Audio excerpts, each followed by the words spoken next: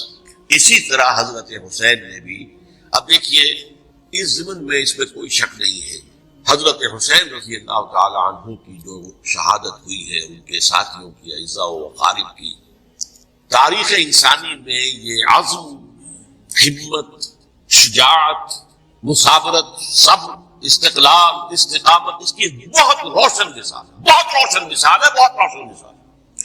لیکن اس سے تاریخ کی رفتار پر کوئی اثر نہیں، وہ جو ملوکیت آ گئی تھی وہ اور گہری سے گہری ہوتی چلی گئی۔ واقعہ کربلا کے بعد تو واقعہ حرام کو ہمارے گنوا دیا، اس سے زیادہ تو میرے خیال میں کہ اور ہمارے لیے لائق شرم جو ہے کوئی واقعہ ہے ہی نہیں اس پہلو سے۔ لیکن حضرت حسین کا ایک، اب ان کو یہ کہ میں، مطلب یہ کہ اگر میں ان کے ہاتھ پر بیعت کر لیتا ہوں جو کہ اس وقت سامنے موجود تھے کہ یزید کی بیعت تمہارے ہاتھ پر کرتا ہوں، تو گویا کہ اپنے آپ کو سرنڈر کر دیتے ہیں۔ وہی خطرہ جو امیر معاویہ کو تھا کہ مجھے وہ تو پہنچنے بھی نہیں دیں گے علی تک رضی اللہ تعالیٰ عنہ، اور مجھے پہلے شہید کر دیں گے، یہی خطرہ حسین کو تھا رضی اللہ تعالیٰ عنہ کہ مجھے یزید تک پہنچنے نہیں دیں گے، پہلے قتل کر دیں۔ اور ویسے بھی یہ ایک شرافت، مروت اور حمیت اور غیرت اور عزت نفس کا تقاضا بھی تھا کہ بھائی معاملہ ہے یزید کا، میرا مجھے وہاں جانے دو، اللہ اللہ خرچ دو، یو کین اسکورٹ می، میرے دائیں بائیں چلو تاکہ میں کہیں اور بھاگ نہ جاؤں تمہارے خیال میں، مجھے وہاں پہنچا دو، میں وہاں پہ جا کر سے معاملہ کر دوں۔ لیکن انہوں نے قتل کیا، اصل قاتلان کوفی، وہی سبائی۔ البتہ یہ ہے کہ اس واقعے کی جو یادگار ہے اس میں کوئی شک نہیں کہ اس نے مسلمانوں میں سے ایک گروہ کے دل میں قربانی اور شہادت کا جذبہ بہت پیدا کیا، اس میں کوئی شک نہیں۔ اور جس طریقے سے کہ عاشورہ محرم میں یاد منائی جاتی ہے، جس طریقے سے اس نے اہل تشیع کے اندر قربانی کا جذبہ بے انتہا پیدا کیا، اگرچہ وہ جذبہ بروئے کار نہیں آتا، اس لیے کہ ان کے ہاں یہ عقیدہ ہے، یہ طے ہے کہ جب تک حضرت مہدی ظاہر نہیں ہوں گے ہم کسی کے خلاف بغاوت نہیں کریں گے۔ یہ پوری تاریخ میں ان کا معاملہ رہا، تمام جو ہے ائمہ اہل بیت کا معاملہ رہا، جب تک مہدی نہیں آتے keep sitting and keep waiting, wait and see, that's all. یہ تو خمینی صاحب نے کیا ہے، آیت اللہ خمینی صاحب نے، کہ انہوں نے یہ ایران کے شیعوں کو باور کرایا کہ بھائی جب آئیں گے حضرت مہدی آ جائیں گے، لیکن ہم اب ہاتھ پر ہاتھ رکھے پر بیٹھے رہے، باطل کو چیلنج بھی نہ کریں، ہمیں کچھ تو کرنا چاہیے، وہ ہاتھ پاؤں ہلانے چاہیے، اور کچھ نہیں تو مہدی کا راستہ جو ہے صاف کرنا چاہیے، تمہید کرنی چاہیے، ان کے راستہ ہموار کیا جائے۔ تو یہ ان کی بڑی عظمت ہے آیت اللہ خمینی صاحب کی کہ اہل تشیع ایران کے جو ہے ان سے انہوں نے یہ بات منوا لی کہ ہم بالکل انرٹ نہیں بیٹھے رہیں گے، بلکہ اپنے نائب امام قرار دے کر اور ولایت فقیہ کے فلسفے کے حوالے سے، یہ دو چیزیں ان کی جو ہے بنیادی فلسفے کی ہیں، وہ اس وقت میرا موضوع نہیں ہے، انہوں نے عوام کو ایسا کھڑا کیا ہے کہ 20,000 سے لے کر 30,000 کے درمیان انسانوں نے جانے دی، عورتوں کے جلوس نکلے، شیرخوار بچہ گود میں ہے عورت کے اور گولی کھا رہی ہے، مر رہی ہے کہ نہیں۔ آپ سوچئے زندگی کتنی عزیز ہوتی ہے، اور شیرخوار بچے کے لیے ماں کی جو زندگی ہے، اس ماں کو اپنی زندگی کتنی عزیز تر ہوگی کہ اپنے لیے نہیں تو اس بچے کے لیے مجھے جینا ہے، لیکن نہیں، گولیاں کھائیں گری۔ یہ جذبہ انہی میں ہے۔ واقعہ یہ ہے کہ اہل سنت کے اندر یہ جذبہ نہ ہونے کے برابر ہے۔ یہ میں واشکاف الفاظ ہوں، پورے عالم اسلام میں صرف شیعہ ایران ایسا نکلا ہے کہ جس نے بادشاہ کا خاتمہ کیا، باقی سعودی عرب میں بادشاہ بیٹھی ہوئی ہے، ڈٹ کر بیٹھی ہوئی، اربوں ڈالر کا ایک ایک محل بنتا ہے ان بادشاہوں کا، اور سنی سن کوئی حرکت نہیں۔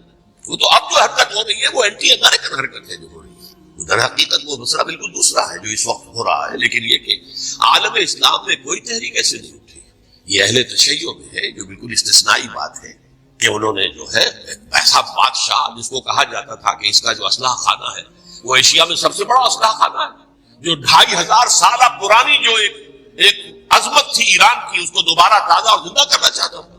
2500 سالہ برسی اس نے بنائی تھی، اس کے لیے ایک شہر آباد کیا تھا، کہ خسرو یا سائرس یا ذوالقرنین قرآن مجید کی اصطلاح میں اس کی یادگار بنائی تھی، اور وہ سوچ رہا تھا کہ وہی عظمت دوبارہ ایران کی ہوگی جو کہ خسرو کے زمانے میں تھی، جس کا قرآن مجید میں سورہ کہف کے اندر ذکر ہے، مشرقی فتوحات، مغربی فتوحات، شمالی فتوحات، وہ بادشاہ۔ گزارش ہے اگر آپ ہمارے چینل پر نئے ہیں تو سبسکرائب ضرور کریں اور ڈاکٹر اسرار احمد رحمت اللہ علیہ کے لیے سورہ فاتحہ پڑھ کر کامنٹ میں آمین لکھنا نہ بھولیں۔ شکریہ۔ اس کو بھاگنا پڑا قربانی کے لیے۔ تو یہ جو ہے واقعہ کربلا نے، اس میں کوئی شک نہیں ہے کہ ایک ایسی مشعل روشن کی ہے جس کو کہ ہر شخص کو دیکھنا چاہیے۔ یہ بھی انسان، جیسے کہ اقبال نے ایک شعر کہا تھا غالب کے لیے، فکر انسان پر تیری ہستی سے یہ روشن ہوا ہے، پرے مرغ تخیل کی رسائی طاق ہو جا۔ تو فکر انسان پر حضرت حسین کی قربانی سے یہ واضح ہوا ہے کہ انسان کس حد تک جا سکتا ہے قربانی دینے کے لیے اپنے کسی مقصد کے لیے۔ مقصد ان کا جو تھا، میں نے اسی لیے آیت پڑھی تھی، معاذ اللہ ثم معاذ اللہ۔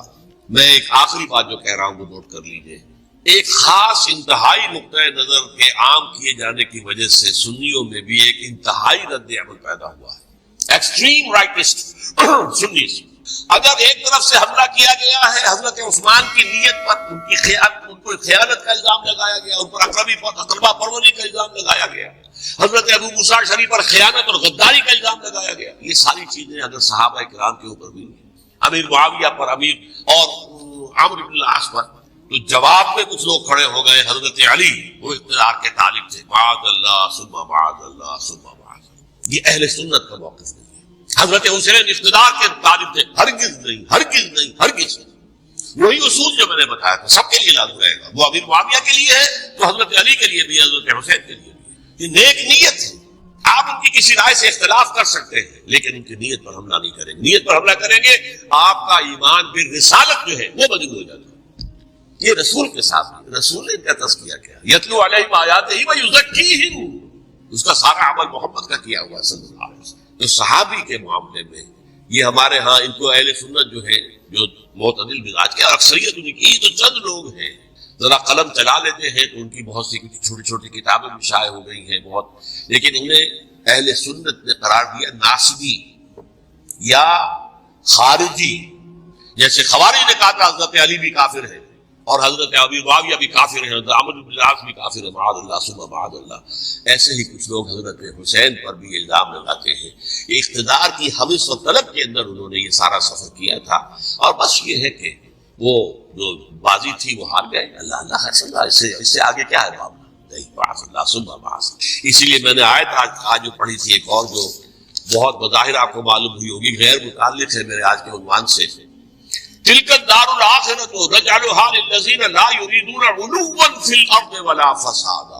یہ سورہ قصص کے آخری آیات میں سے، دیکھو یہ آخرت کا گھر جو ہے وہ ہم خاص کر دیں گے ان لوگوں کے لیے جو اس زمین میں اپنے اقتدار کے طالب نہیں ہوتے۔ زمین میں اقتدار کے طالب ہوگے فساد ہو جائے گا، تم بھی طالب میں بھی طالب، جھگڑا ہوگا، لڑائی ہوگی، دنگا ہوگا، فساد ہوگا۔ تلک الدار الآخرۃ نجعلھا للذین لا یریدون علوا فی الارض ولا فسادا۔ جو لوگ زمین میں اپنے اقتدار کے طالب اور اس کے نتیجے میں فساد پیدا کرنے والے نہیں ہیں، ان کے لیے ہم نے آخرت کا گھر خاص کیا ہے۔ والعاقبۃ للمتقین، اور عاقبت جو ہے، انجام کار، آخرت جو ہے وہ تو متقیوں کے لیے ہے۔ اسی میں آئیں گے سب صحابہ کرام، خواہ وہ حضرت علی ہے رضی اللہ تعالیٰ عنہ، اور خواہ وہ حضرت امیر معاویہ ہیں، حضرت عثمان ہے رضی اللہ تعالیٰ عنہ، خواہ حضرت حسن ہے، حضرت حسین ہے رضی اللہ تعالیٰ عنہ، خواہ عبداللہ ابن زبیر ہے، خواہ عبداللہ ابن عباس ہے، خواہ عبداللہ ابن عمر رضی اللہ تعالیٰ عنہ اجمعین۔ اس اصول کو سامنے رکھ کر اختلاف آپ کر سکتے ہیں کسی سے بھی، لیکن کسی کی نیت پر حملہ کریں گے تو اصل میں آپ کا ایمان بالرسالت مجروح ہو جائے گا۔ علی کو نبی اکرم صلی اللہ علیہ وسلم نے اپنا نائب بنا کر چھوڑا تھا جب غزوہ تبوک میں جا رہے تھے مدینے میں۔ حضرت علی نے کہا کہ مجھے آپ عورتوں کے ساتھ بٹھا کے جا رہے ہیں، فرمایا تمہارا مقام میرے ساتھ وہی ہے جو موسیٰ کے ساتھ ہارون کا تھا۔ ہارون کو چھوڑ کر گئے تھے نا یہودیوں کے پاس جب گئے تھے تورات لینے کے لیے، تو تمہارا وہی مقام ہے میرے ساتھ۔ یہ حضرت علی ہے رضی اللہ، ان کے بارے میں میرا ان کی کیا عظمت میری نگاہ میں۔ تو یہ تین کتاب ہیں، مجھے نہیں معلوم تیسرا یہاں ہے یا نہیں ہے، بہرحال آپ لوگوں کو ریکمینڈ کر رہا ہوں کہ ان کا مطالعہ کریں۔ اب یہ کہ آخری بات یہ ہے کہ اصل ہمارے کرنے کا کام کیا ہے۔ دیکھیے کیوں نہیں کیا کسی نے بھی خروج کا معاملہ میں واضح کر چکا ہوں، بغاوت نہیں کی، کیوں؟ ایک تو ریاست اور حکومت میں فرق نہیں تھا، ذرا کھڑا ہو کو باغی قرار پائیں گے واجب القتل ہو جائیں گے, فتوے کی زد میں آ جائیں گے. یہ معاملہ تھا. اور دوسرے یہ کہ عمارت پوری گری نہیں تھی, ایک منزل گری تھی. آج ہم کہاں کھڑے ہیں؟ پوری عمارت گری ہوئی. نہ شرعی عدالتیں ہیں, نہ شرعی فیصلے ہیں, نہ احکام الہی نافذ ہیں, نہ حدود اور قصاص کے معاملات ہیں. ہمارا فرض کیا ہے؟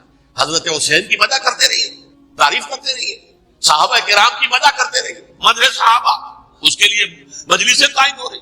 بھائی کر کیا رہے ہو؟ تھے تو آبا وہ تمہارے ہی, مگر تم کیا ہو؟ ہاتھ پر ہاتھ دھرے منتظر فردا ہو. تلک امۃ قد خلت لہا ما کسبت ولکم ما کسبتم. وہ تو ایک امت تھی جو چلی گئی, اللہ کے ہاں پہنچ گئے. جو کچھ انہوں نے کمایا وہ ان کے لیے, تمہارے لیے نہیں ہے.